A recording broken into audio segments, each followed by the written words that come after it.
so much, Dr. Genshack, for already being in place for us. I thought did a pretty good job on yesterday, pretty much staying on task and sticking with our 1 hour time slot for each university.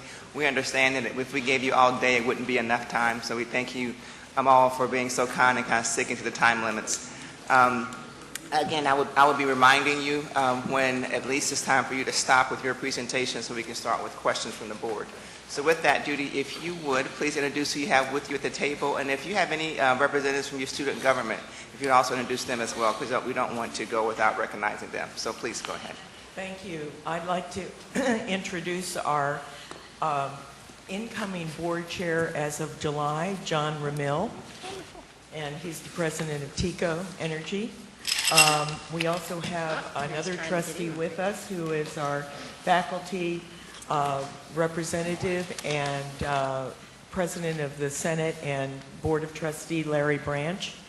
Our Ralph Wilcox is our provost and vice president for academic affairs, and Graham Tobin is associate vice president for academic affairs and is in charge of a lot of our data analysis. And so we are very excited to be here. This, I have to say, is such a great opportunity, not only, as the Chancellor had said, for us to introduce our institution to new board members, but to give a little bit of a background on each of our institutions for those that have been on the board, but also for one another. So I'm very, very excited about the opportunity to talk about the University of South Florida.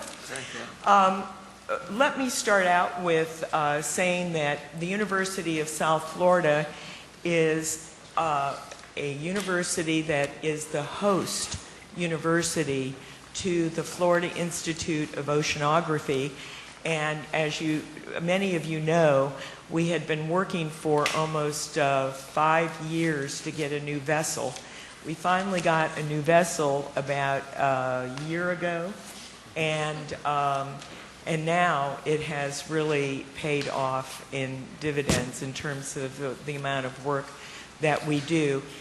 We have a brochure that will be handed out. Dottie Manier has a copy of this brochure, and it's a brochure of the Florida Institute of Oceanography, and it shows you, and Dottie has this, but it shows you how much collaboration there is between all of the state universities, but it includes the private universities, and it includes the marine labs, the Smithsonian Marine Station, and others. There are 21 institutions that make up the Florida Institute of Oceanography, and USF is the host for this collaboration.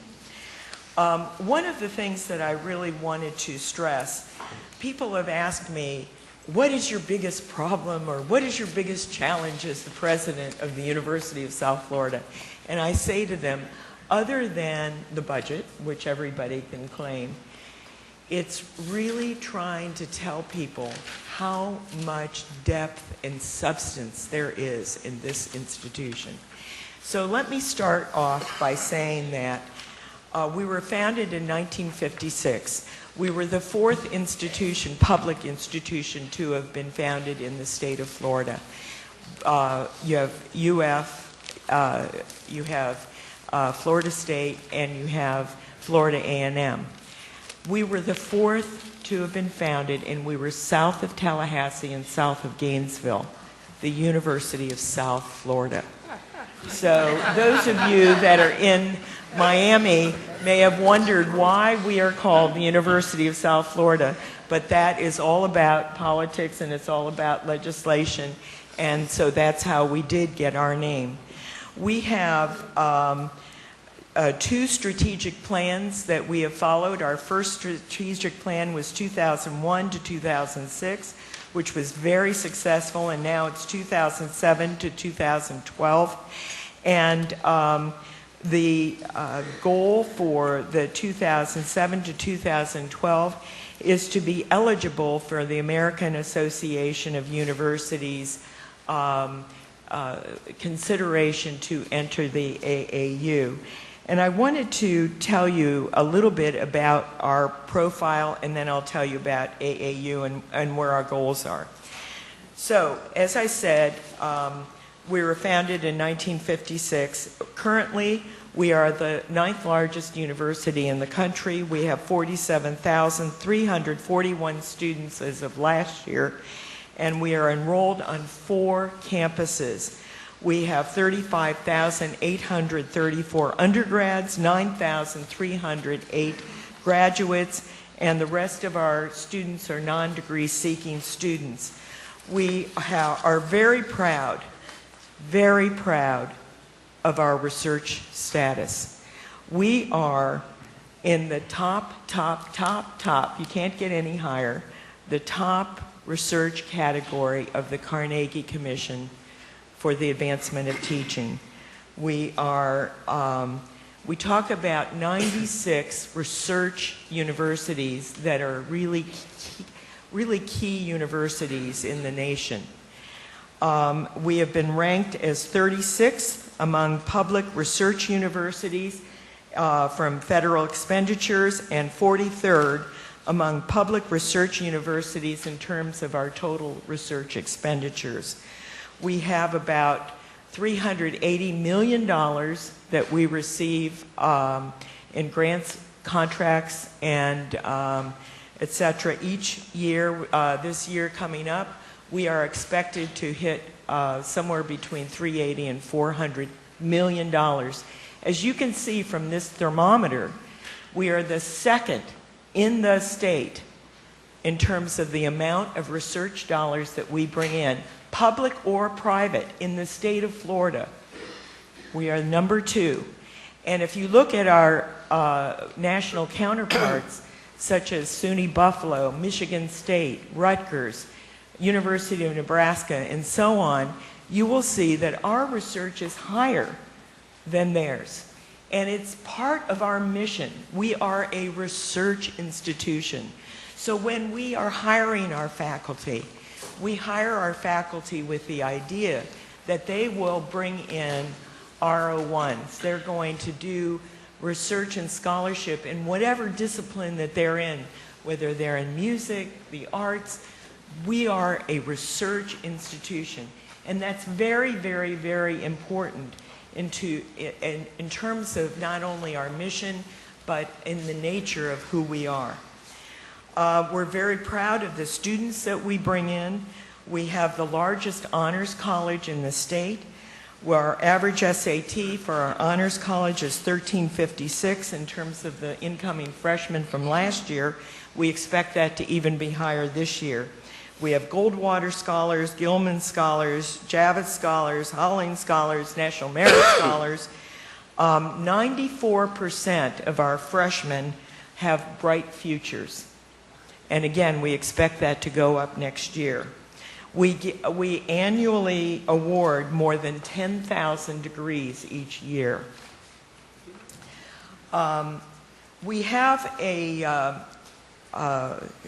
program that we believe is very important on our campus, and that is a program that's called Don't Stop, Don't Drop. And that program is for all students who are having any kind of financial difficulties that may consider dropping out or stopping out of school and because of financial reasons. The Don't Stop, Don't Drop program has been immensely successful because students stop into this office and they say, you know, I have gotten these loans, or I'm having this problem, or this came up, somebody in my family had some surgery and now it's caused me this or that, this is a program that's run by our ombudsman, and we make sure the students either get the kind of resources they need or advising they need or whatever kind of issue that they have. They come into the Don't Stop, Don't Drop program, and it's really one that is nationally known because we've presented to the American Council on Education with this program. It's a very, very successful program. Let me move on and talk a little bit about how the University of South Florida how it's structured, because I think people have a lot of questions about that. I came in the year 2000. When I came, I was hired by a chancellor, Chancellor Adam Herbert, and a board of regents. And after my first year, we had a new board of trustees, and we had some legislation. This legislation occurred which said that it's a statutory legislation that said we have 4 campuses. The 4 campuses that we have are University of South Florida, Tampa, which includes health, medicine. We have the University of South Florida, St. Petersburg, University of South Florida, Sarasota, Manatee, and University of South Florida Polytechnic. And as of 2002, the legislation and the statute required the University of South Florida to make sure that the University of South Florida St. Petersburg and the University of South Florida Sarasota Manatee, and then in 2008 the University of South Florida Polytechnic had the same statute. You must have separate SACS accreditation. 1.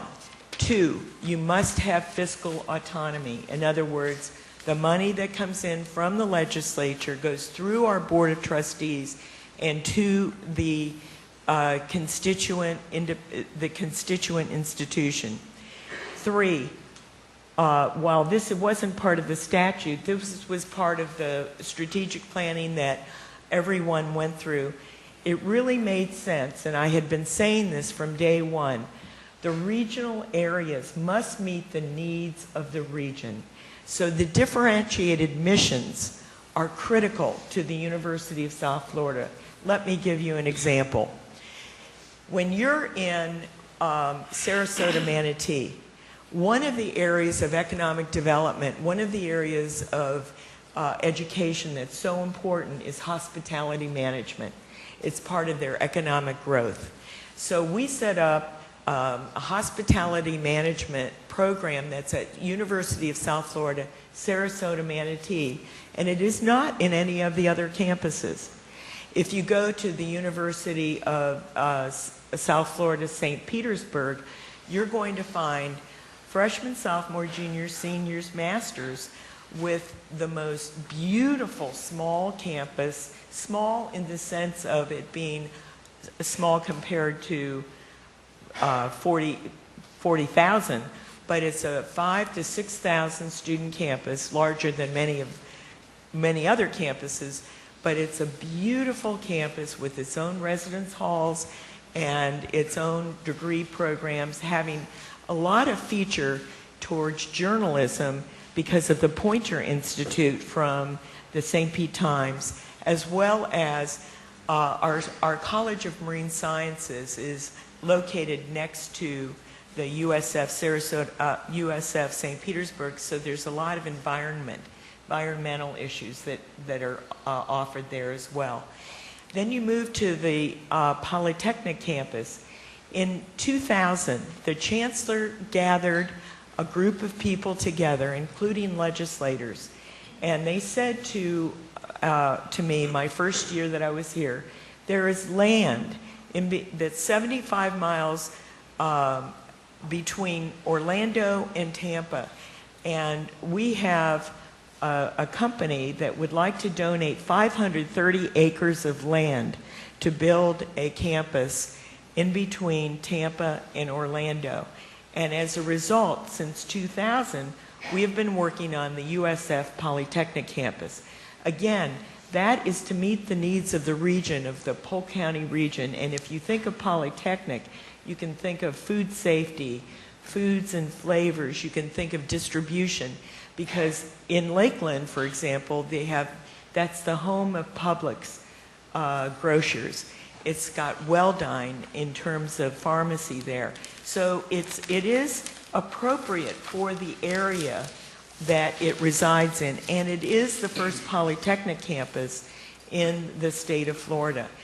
So when you see, for example, a lot of our requests for degree programs, there are a couple of ideas that you need to take into consideration. One is the Tampa campus is only asking for graduate doctoral programs. The other campuses are looking for programs that meet the needs of their areas, because the philosophy is education doesn't know any boundaries. It doesn't know when there's a county line. Education is so important for everyone. But they want their degrees in an area where they can fully get the complete degree. For somebody in Sarasota, Manatee, going through a program and taking 10 hours and then having to drive to Tampa to complete it just doesn't make sense. So we have this full array of programs. So I'm trying to have you understand where this whole system came about and why we look the way we do. Next slide, please. Can we go back to the other one? Okay. If you were to take the 10 counties that we serve, and we do have students from all over the state, all over the nation, and 102 countries, but if you were to take the counties that we serve, and the chancellor says to me, okay, Genshaft, you make this area of 10 counties a state. We would be the 25th largest state in the United States. In this 10-county region, we have 4 million people. And so USF is really very willing and proud of serving this full region. Let me also move on to some of the areas, and we have areas of strength, so you can, thank you. The signature research programs. Let me start back by saying that when we were started, and Governor Edwards had given me some background information about the University of South Florida after being on the Board of Regents in the past. And the University of South Florida, one of the areas that it was supposed to really build was the area of health. So we had our medical school started around 1970, and our medical school is in our whole area of health, including nursing, public health, now pharmacy, and rehab, and we sit next to the busiest polytrauma VA in America. It is the busiest VA in America.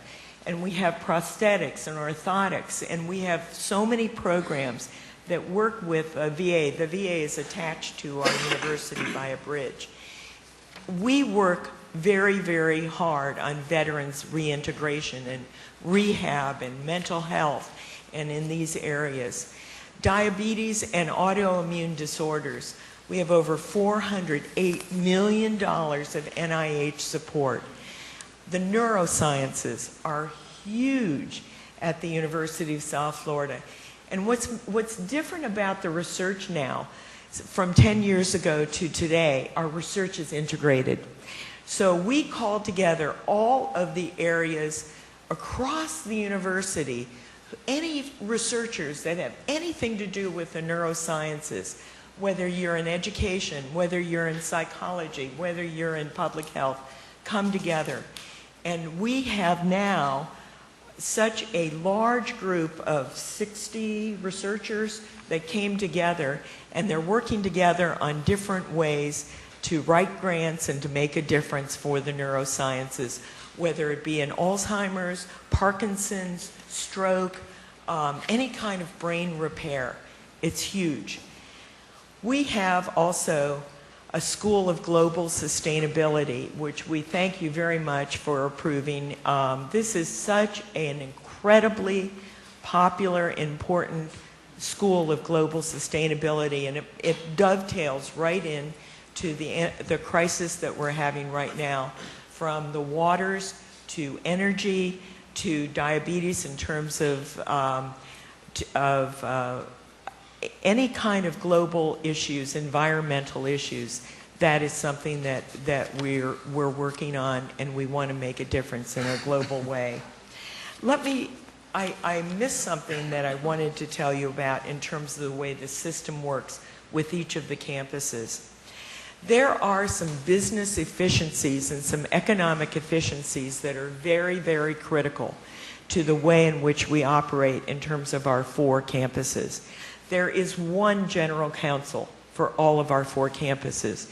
There's one audit and finance group for all of our 4 campuses, one office of research for all of our 4 campuses, one fundraising office, one technology and general systems office, one international office, one diversity office, one collective bargaining office, one athletic Division I Big East group, one athletic center, and one of the most important parts of the efficiency is the purchasing power that we have for all 4 institutions is so great. It's so important. And of course, our library access to all of the campuses makes a huge difference. And I'm just giving you some of the highlights of the way our system works. Okay. Can you tell I'm excited? The University of South Florida is very, very keen on contributing to New Florida, and our areas of interest, and it reflects the biomed technology transfer. We have some major partnerships with SRI International, with the Draper Labs, with our patents, licensing, and some of you might have read that we are thrilled with this new drug that has been developed and created on the campus, and it is a antidepressant drug. And for some of you that may know from others, not yourself, that antidepressant drugs oftentimes have the side effect of weight gain. So if you're depressed and you take your drugs and then you gain 25 pounds, you're really depressed afterwards. And this is a drug that has been discovered or has been invented that is an antidepressant drug with really no side effects in the way of weight gain, but it really is very few side effects. It is so huge, and we're in the 3rd clinical trial, but Targacept and AstraZeneca have purchased this, and we have received our first $16 million check in the mail for this, which is a part of the research enterprise that and we just hope it goes big time, because it would help a lot. It would help a lot. So you can see on your slide, this is a new wheelchair that we've talked about as being the future. These are some of the companies that partner with us, and there are many more. I can tell you that I am very, very, very dedicated to the economic development of our state and our region and internationally. It is my belief that public universities of the day have the responsibility to be the economic drivers for the state. So you will see me very active in all of the economic development kinds of organizations, both statewide and locally, in order to make a difference. We are the engine. I wanted to just spend a little bit of time about our area of health, because we are, if you look at our 1,700 acres on the Tampa campus, you'll see that about 2/3 of our campus is, maybe not 2/3, you'll see that about almost a half of our campus is dedicated to the health area. And it's integrated with the other disciplines. We we have the most, I'd say, if we're not the top, we're maybe one of the two top trainers of residents. We have 620 residents that come through the University of South Florida. And you know that the residents make a difference as to who stays in the state for the physicians of the future of Florida. We have the third busiest cancer center in the nation, and that's the Moffitt Cancer Center. We have a new medical simulation center coming on board, and we have several outpatient centers that we work with. And also, we partner with many, many, many hospitals in the area as well. Well, as I said, the economy and making a difference for the state of Florida is something that I believe in. When we had our 50th anniversary, I commissioned a economic impact study. And so in 2006, we've learned that we made a $3.2 billion economic impact every year in our region. This is really very important, and it's part of who we are in trying to address the needs of the future for Florida. Let me describe a little bit about the tuition differential fee and also the global experience fee, which is the new fee that we have asked for consideration. With the tuition differential, we have worked this out for over a 3-year period. It's a 3-year plan.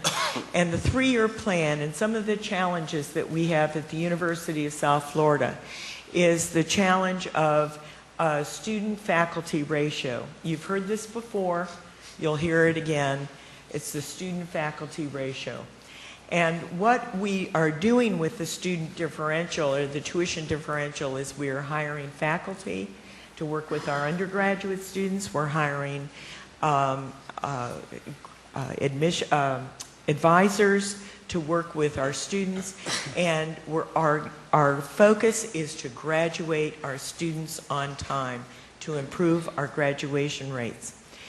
The global experience fee is something that may be new to you, and there are 2 large reasons why we are asking for consideration for this fee.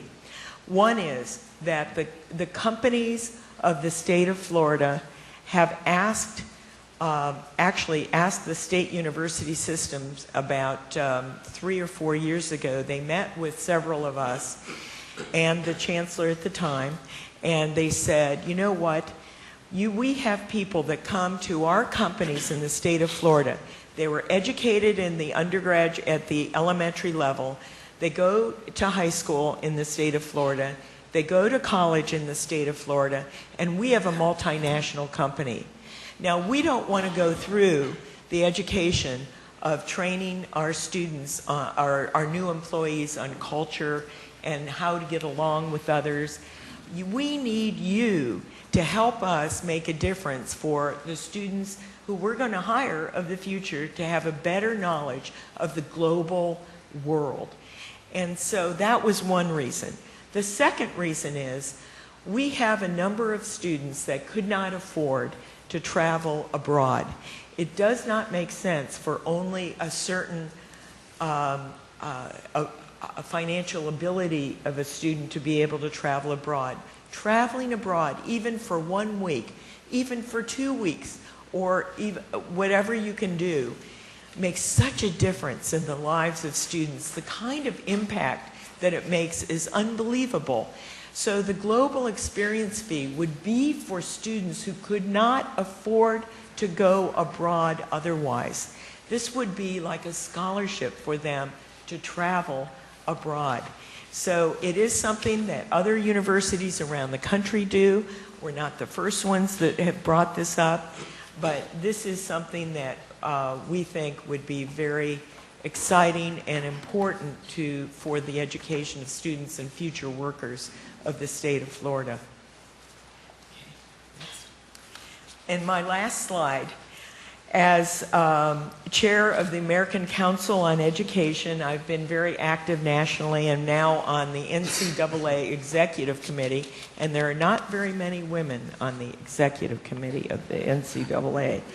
But I can tell you that the American Council on Education debate right now is about the relevance of American public higher education.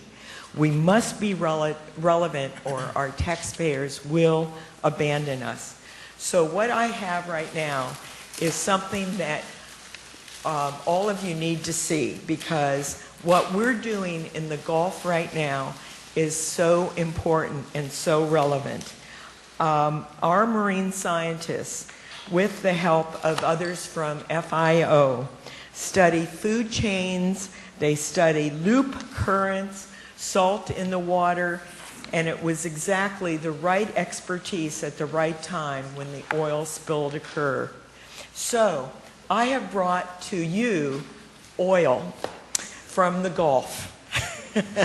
Now let me tell you, one is called sludge and the other is the oil on top of the water, and I'm told that this oil is now selling in these jars for $1,000 to tourists. So if you want some oil from the Gulf, I will give it to you cheap. You can bargain with me on this one. But this is the oil that sits on top of it sits on top of the water, and this has that sheen, so that when you're flying over, you can see the sheen. Until they plug the hole, oil. it's literally the gift that keeps on giving. Well, I didn't hear that. I said until they plug the hole, it is literally the gift that keeps on giving. Yes, that's right. That's right. So you too can be the owner of some Gulf oil, but the one thing I want you to come out with this presentation is how much substance and how much depth is at the University of South Florida. And the way we're organized and the way we're structured really makes sense. And it's just a pleasure for me to have had this opportunity to talk to you. Thank you so much. Thank you very much, Dr. Ginshan. Probably clap after questions, right? Oh, I got it right. We'll clap again. Questions from the board. I guess I'm going to look to the left first. Governor Hosseini and then Governor Edwards. Judy, good morning. We just talked this morning, and I'm proud of all the work you all have done. University of South Florida is just outstanding. I have one question for you, and this question really comes from the legislators, and that is that they tell us that they're putting us in charge of make sure that we get across to the universities as the state of Florida has a financial shortfall. They're going to have somewhere between $2 to $4 billion shortfall. They want to know, although they allowed us to increase the tuition by 15%, and what does universities do, and do they have any structured plan in place to go back like any other business, go back and look at waste and see where they can save money? Do you have a plan in place that to go back to the depth of the university and come up and see if there are places that you can save? Absolutely. I'm glad you asked. That's a very important question. We have lost $96 million. $96 million. And it's been, we have worked very hard to downsize areas that are not as strong as others. We have worked diligently to be fiscally conservative and creative at the same time. As you all know, the number of faculty that we used to hire is no longer what we can hire anymore. We believe that faculty are very, very critical to making a difference. So we are proud that we've not reduced our tenure track faculty at this. I mean, our numbers have gone down if people have left, but we've not had to lay off anyone of the faculty. But the 96 million, we've had to lay off others, and we're all tightening our belts. I don't know whether the provost wanted to make some. I can tell. See, we work with the team, so I know body language. I can tell he wants to say something. Like let me just add, so you can respond. So if we, for instance, set a meeting and we said, okay, you all are concerned, and they are concerned. You're concerned about universities, really go back and make sure that they save all they can. Yes. Do you have a plan in place that you can sit down with let's say the President of the Senate and say, here, these are where we went, Yes. and specifically the savings that we have come up and tighten our belts? Yes. Yes. If I could, not only do we have a plan in place, we have started implementing that plan. And I can assure you that our own Board of Trustees, almost on a daily basis, hold us accountable to that plan. Examples include our consolidated purchasing efforts, of course, which is relatively new, although it may surprise some, but nonetheless relatively new. The system efficiencies that President Genschaft has alluded to. Although we have 4 campuses, we don't have 4 of everything on every campus. So we've been very cautious throughout to ensure that as we provide additional broader access to higher education, we do so in as efficient a way possible. So yes, we have a strategic plan, we have a budget reduction plan driven by efficiencies, and we're both disciplined and focused in implementing that plan. And accountable. We have measurements that are really top-notch. Thank you very much. Governor Edwards? Madam President, your passion for your university is very obvious. You're doing a heck of a job, I might add, despite your Ohio State background.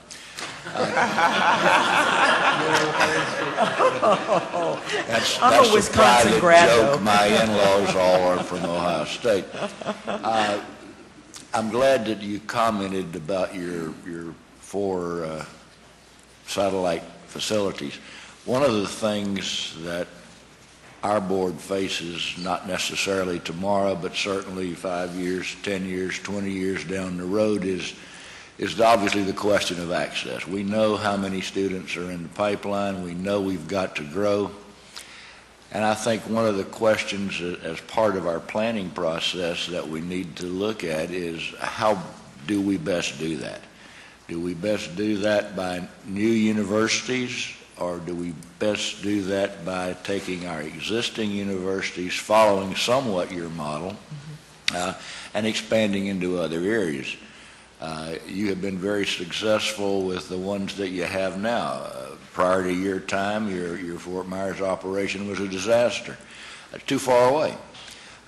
Could you look into that crystal ball and give us some advice 20 years from now, how we best do that, and how big can a university get and be effective?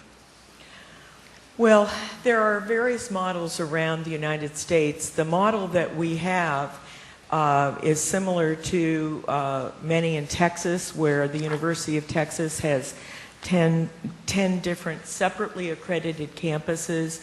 University of Houston has a separately accredited campuses, Auburn, University of Michigan, University of Minnesota with Duluth and the Twin Cities. So there are models like that, but as Steve Porch has commented many times, if you've seen one system, if you've seen one system, you've seen one system. It's hard to, it actually is what fits with the state. Ours came about because of legislative statute, but I believe in it. I really believe in the region working so nicely together. It helps that each of the campuses are within 1 hour drive. I think that's very important. that each of the campuses is within 1 hour drive. So it is not a big deal for me to be driving down, and I do frequently drive to all the different campuses. And it's fine, or they drive over to and visit one another as well. We are setting up campus courses that will go among all of them, particularly in the emerging health professions will be something that will be USF courses among all the campuses. I like it. I think it works. I really do. I think it works very nicely. And there are a lot of efficiencies to it, and we're growing and making a difference in our region, both economically and educationally. Governor Tripp? Are you able to transfer, excuse me, your faculty, excuse me, between campuses? Do you have any issues with, so that your satellite campuses get the same quality of faculty as the main campus, where, of course, you know, you have better structure? Well, with the structure that we have, you have to think of it almost like the United States. They're separate states, and they come together as the United States. So each of the states have their own set of outstanding faculty, and they can ask a faculty member from a different campus to teach a course. They will pay them to come and teach a course, but they have their own faculty that are appropriate for the mission that they have.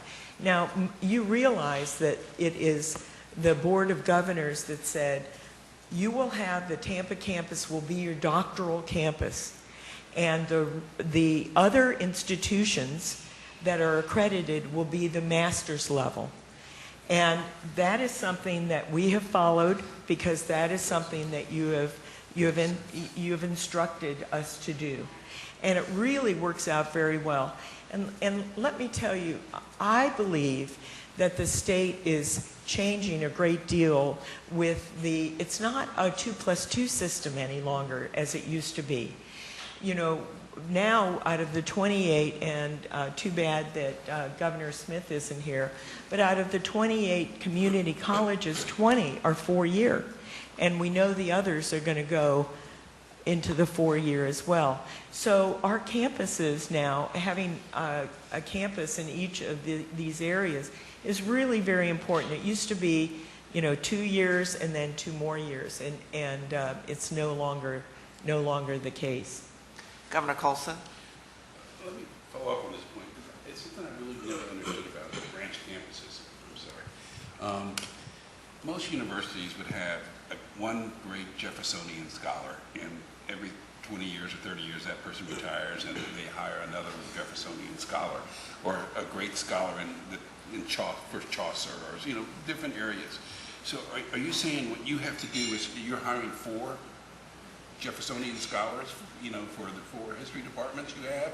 Or so how does the quality maintain itself across the 4 campuses? Well, each of the campuses have a differentiated mission, so that if you have, for example, hospitality management at one campus, that's where the professors are hired.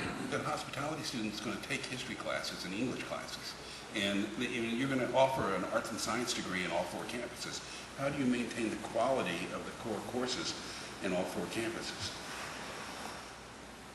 By hiring excellent faculty. So you, And that's what there I'm asking. You're are hiring 4 faculty- Jeffersonian scholars? I mean, is that what you're doing? If- And there's nothing wrong with it. I'm just asking. If I might, we certainly are hiring high-quality history professors for each and every one of the campuses. Of course, history degrees, whether baccalaureate, masters, or PhDs, are not being delivered on each of our campuses. In some cases, those history professors will be delivering only general education.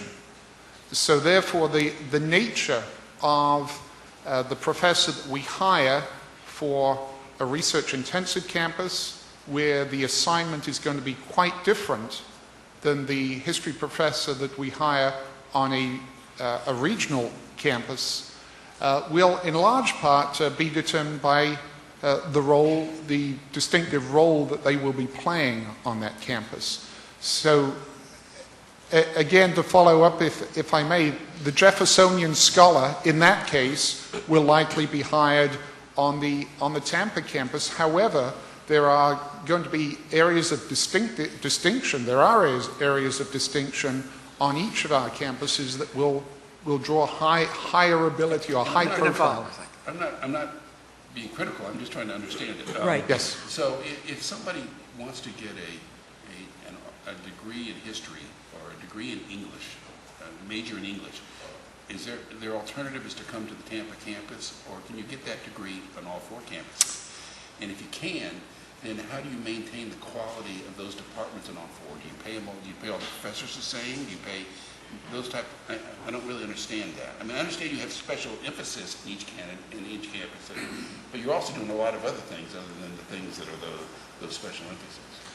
Well, again, I would suggest that inasmuch as a professor, an English professor, history professor, may be responsible for delivering a PhD program and other graduate programs on one campus, but not on another, our expectation is that we will attract and recruit quite different professors.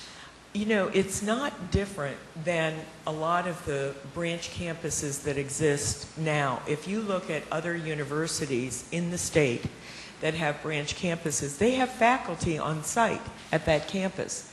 The difference is that the faculty at Sarasota or St. Pete or Polytechnic don't have to come back to the Tampa department and ask permission to teach at 9 o'clock at night when the students want that course offered. They don't have to come back to the main, you know, the central site. They really have the academic autonomy to teach on the different campuses. But it's really not different than what a lot of the branch campuses that exist. I think the chancellor was at FAU. FAU had a set of faculty on one campus and a set of faculty on another. Isn't that right? Yeah, it is. Yeah. Arguably the most difficult word in the lexicon of any university president who has multiple campuses is no, followed directly by hell no. Because the pressure that is placed on a university board of trustees and a university president to answer the call, ironically, whether it comes from the legislature, who demands more programs and more access in their part of the world, or whether it comes from the business community or the students themselves who say, I can't go 25 miles because my schedule won't allow it, and therefore I expect you to set up every program I want to a full degree right down the street from where I live. And I'm being partially facetious, but not overly facetious. Right, it is a very difficult model to It must oversee. meet the economic need of the region, number one. And we have a very, very rigorous process for degree development. And it goes through not only the originating campus, but then it goes through a central group of peers, and then it comes up through a committee of the Board of Trustees, and then it goes to the Board of Trustees. It takes at least a year to get through USF before it comes anywhere else. So it's a very rigorous process, and I need to stop you, Dr. Ginchef, just 1 second, because I want to make sure I get, and I apologize for being a little bit rude. Governor Franklin, you've had your hand up for a long time. Can you go ahead and get your question in? Thank you, Madam Chair. I'm really interested in the student involvement and how you allocate the differential tuition. Also, I'm interested in the process in which you engage students to kind of develop these new implementation of fees. And the only reason I ask that question as well is because I know that the student government at USF doesn't currently support the globalization that you have now. I know the Senate actually, or the Student Senate recently passed a resolution against it. So I was wondering, how do you engage the students in the new fee implementation process? And also you brought up the new rigorous process you guys have for degree development. I'm wondering, with all these different campuses, with the differentiated missions, what are your guiding principles when you do implement these new degree programs, and how do you ensure you don't have too many duplications of multiple degrees? I know it's quite a few questions there, but... Good. You want to take some of it, too? Yeah, I certainly am happy to address the proposed global experience fee and the process there. In fact, counter to what you may have heard, the student global or the global experience fee was actually a proposal that came out of a student study abroad council 3 years ago, and subsequently was proposed by a university-wide task force just last year. So there are actually recommendations that are on record, having been approved, admittedly by perhaps previous generations of students. But we're continuing our conversation, of course, with the current student government leadership as we do on all matters related to student fees and tuition differential. The students are involved in decision-making all the way through. And we work with the Student Senate. We have the committees that we work with them all the way. You know, they're a part of every committee that we have. I think I work very closely with the students, and so does the provost. That's fine. And Did we address, was there another, the did other I miss question something? was the student involvement in allocation of differential tuition, if there is any. I was wondering about student involvement in the allocation of differential tuition. And the last question was about degree development that you were talking about in your last question. And what some of your guiding principles were when you do develop these new degree programs on your different campuses. Well, let me comment on the differential tuition fee, because again, absolutely, students have been involved in preparing the plans for that, not just this year, but in prior years as well. We've strictly and transparently followed those plans. Our primary focus is, number one, on reducing the student to advisor ratio. We have a multi-year plan of which we've already, we've just concluded year 2, so we have already hired, we started out with an advisor ratio of 421 to 1. Our goal is to get to 285 to 1, which is the National Academic Advising Association standard. So we have a multi-year plan. Last year we hired 13 new advisors. This year we're planning to use the differential fee revenue to hire another 15 advisors. Next year, the third year of implementing that plan, we're looking to hire another 10 advisors, which will move us toward that 285 to 1 goal. Actually, we project that'll take us to about 329 to 1, because we recognize how important intrusive advising is in student success. The same is true with reducing the student to faculty ratio as well. We've hired this year 75 new faculty, over 100 last year, but we're still not where we need to be. Let me add that on each of the institutions, each of the campuses, they have their own student structure that decides the needs of the students at that campus. And we do have representatives from each of the campuses here, leaders of each of the campuses. So Margaret Sullivan is here from the USF St Petersburg campus. She meets with her students as well as the other planning council as to which degrees are most sought after, and then the kind of nature of the strengths of that institution, and then it's brought forward.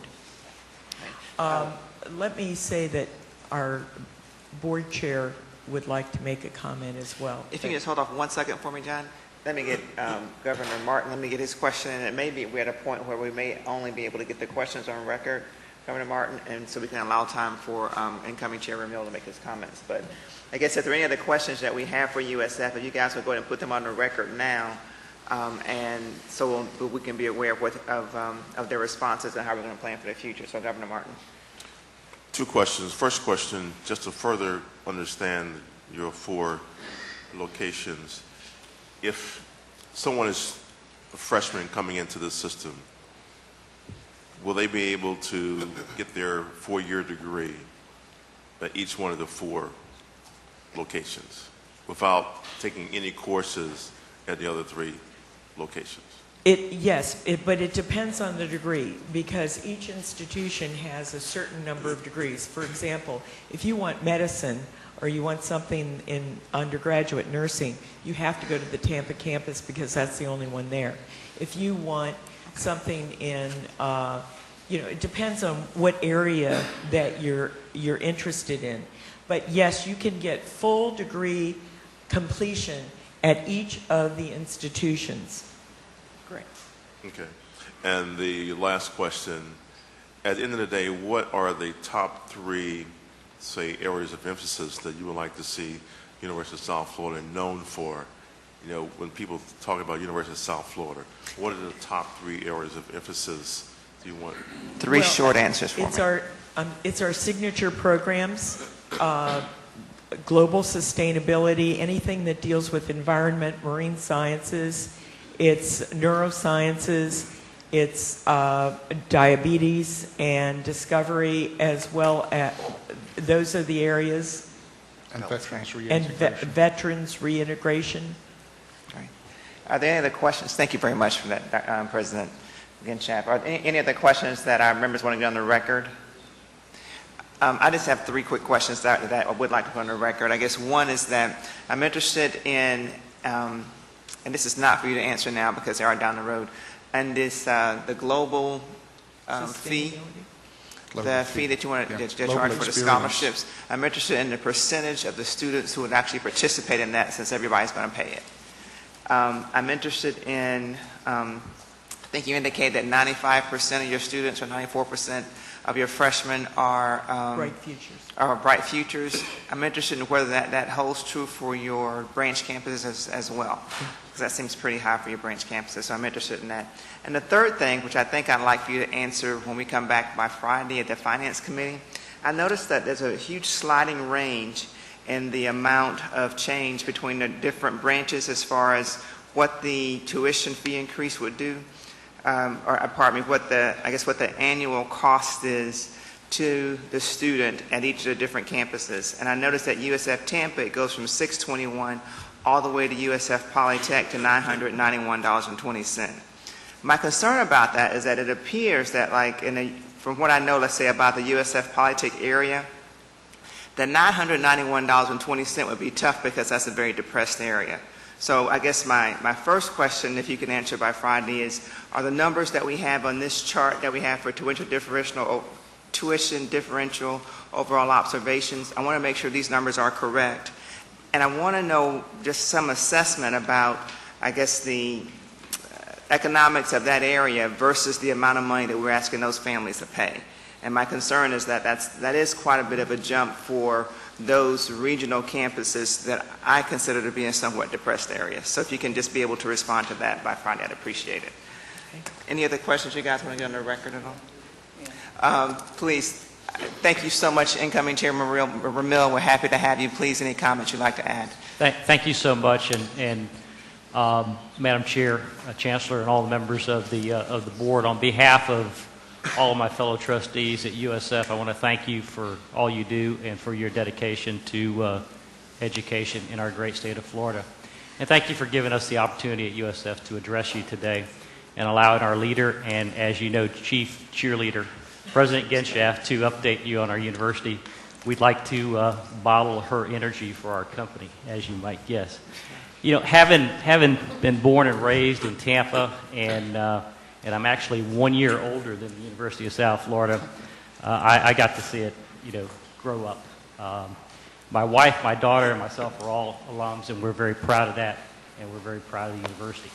I just want to let you know that as we approach what we do as trustees, we have our eyes on a few things, and that's what we have to do and what the President has laid out in our plans and strategies as an AAU aspirational university and as a top-tier research university.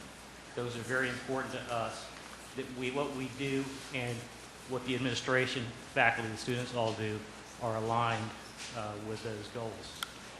We continue to look at everything we do in academics and in research as contributing to the growth of the area in terms of economic development and jobs. And the President has really put that thinking, that strategy, and that culture into place, and it's really helped out the region.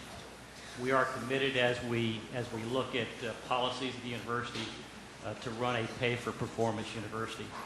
That was embedded in us with our first chairman, Governor Beard, and we are continuing that. I wanted you to know that as well. We tie all the things that come before us to the strategy. If you look at our records, you will see questions asked. How does this tie to the strategy that we have laid out?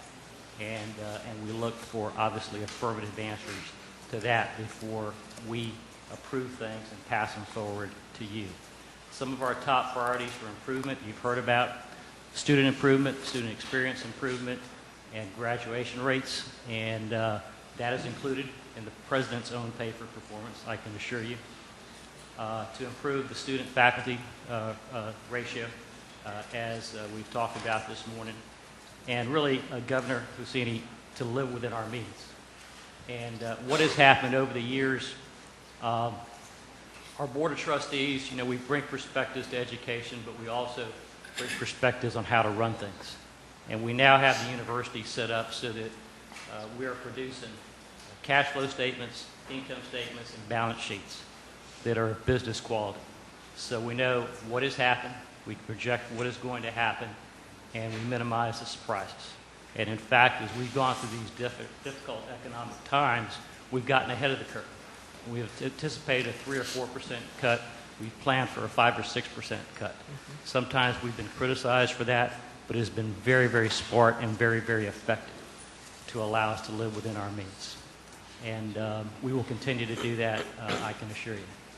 And with that, once again, thank you very much. Thank you very much. It's a wonderful presentation.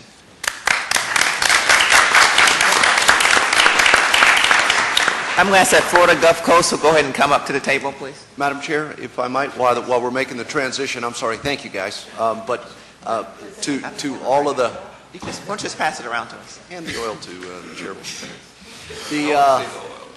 While we're making the transition, here was another great illustration of issues that I think the Board of Governors is going to need to get their arms around over time.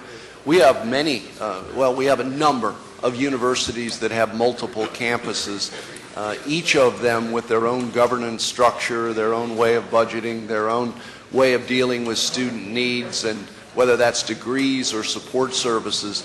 And I think you heard the conversation today. I think this really begs a much deeper conversation about multiple campus structures relative to access and opportunity. The other thing we bumped up against several times during this conversation and didn't get to, but we're going to have to do that, is the relationship between our universities and our colleges and state colleges and community colleges. Clearly, in all of those regions that President Genchaf just spoke of, there resides at least one, maybe more, members of the state college system. And while we didn't have time today, that's one of the things that we're going to have to work on. We are already behind the scenes, but that we're going to need to work with the State Board of Education to make sure that those relationships remain intact and that they are productive and efficient. Governor Husseini, in terms of where we go in terms of all of higher education. So those are just two major issues, I think, from this one presentation that we're going to need to do a lot more work on in the future from an organizational standpoint. Chancellor, Thanks, Madam Chair. Involved in meetings that we throughout the season, we went with the legislators, that time and time the legislators brought up the concern about the college's 4-year degrees and thus, the costs go up and so on and so forth. Yes. Are you involved right now in trying to come up with the ways, because time and time legislators mention about the problem and they want to go back in reverse? Yes. In that program? Yes, sir, we are. We're right now having regular meetings with the state college representation to to try to see if we can get our arms around this issue, because the frustration is great in the legislature. Great deal of concern about, are we duplicating effort with money we just don't have, and to what end? And I think that does beg a great deal more conversation at this level with our board, so that will help me and others better interface with the state college system. It is an ongoing issue we're going to have to wrestle with. I'm not sure what the perfect model is, but it isn't the one we have. That I'm fairly confident of. We're going to have to refine this model as state colleges continue to want to offer additional baccalaureates. I'll end here because I know we're ready for our next presentation by saying this, that I think President Genchap did a great job of explaining how they are trying to be a research institution, and at the same time on those regional campuses provide a good, strong undergraduate education, baccalaureate degrees. And that's a great model. But because you can't reproduce all of that research and all of the support for that on each of those other 3 campuses. It is impossible to do from an infrastructure standpoint and a fiscal standpoint. But it does beg this question. If those are set up that way to provide regional-based, needed baccalaureate programs, what then is the relationship with the local state college or the local college, and what are they doing? And I'm not saying this is a bad thing, but there's an automatic question. If you've got a regional campus of USF in your area and a state college in that same area, who is responsible for meeting the local regional baccalaureate degree needs of that area? Exactly. And that is an issue that we're wrestling with. All of our presidents will tell you they have fine relationships with the state college presidents, and that's marvelous. But there's more to this than that. There is a structural need to discuss how those decisions are made, even beyond the great working relationship that exists. I think that, I'm sorry, Governor Solano? I was going to say, I think we need to begin to get into the mindset of taking advantage of what the state college system now offers us, in that we no longer are solely responsible for being all things to all people. And the access question, they now share that responsibility with us at a baccalaureate level. So we can, as a university system, become a little bit more focused and do what we do well, because they now share responsibility for some of the things that we've always sort of labored under. How are we going to produce more bachelor's degrees? How are we going to provide more access? How are we going to provide for the children of our state? Well, now they share that responsibility, and we don't have to feel burdened that we have to carry the whole weight of those expectations ourselves. Governor Colson? I would like to ask that each of the universities give us a page or 2 pages on the many things they've done and to cut expenses, to tighten the belts over the last couple of years. I'm fairly familiar with FIU because I read about it in the newspaper. But I think every campus has done a lot, and we just don't know what that is. And it would be helpful to us in defending whatever decisions we make. They can't hear you.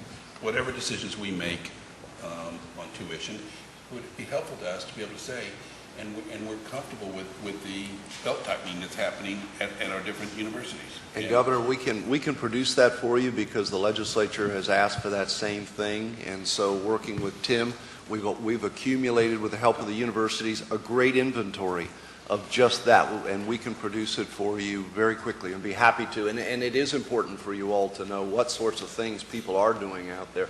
A lot of them are common, as you might imagine, but a lot of them are unique to the university, decisions that they've made unique to them. But we'll be glad to share that with you. Sure will. Governor Hossain, do you have something else? Yes, I definitely want to differ with Judy. We have a pot of money. However you divide that pot of money.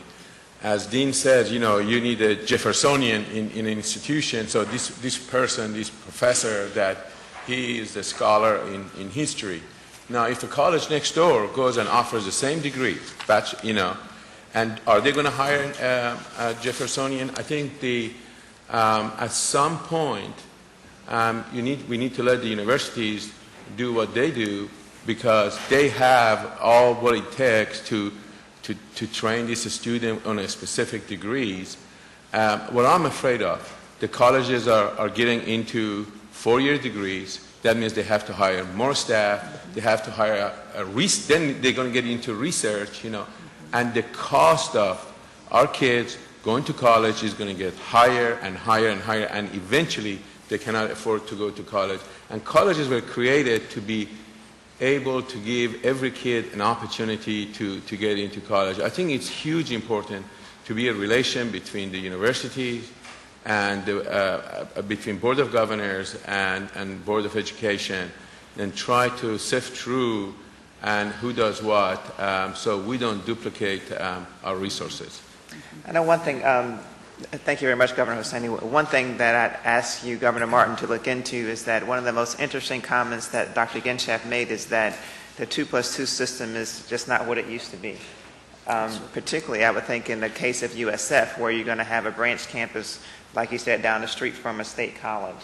So it is going to be important for us to understand why it is important for us to maintain those branch campuses, and why that makes sense, given just the whole changes that are now impacting our state. So, Chairman, at USF Lakeland, they were actually housed in the community college there for the first 10 or 15 years, and they've now moved out and going to build this campus. So you've got a community college next door to a university, and how it's going to work out is going to be an issue. Yeah.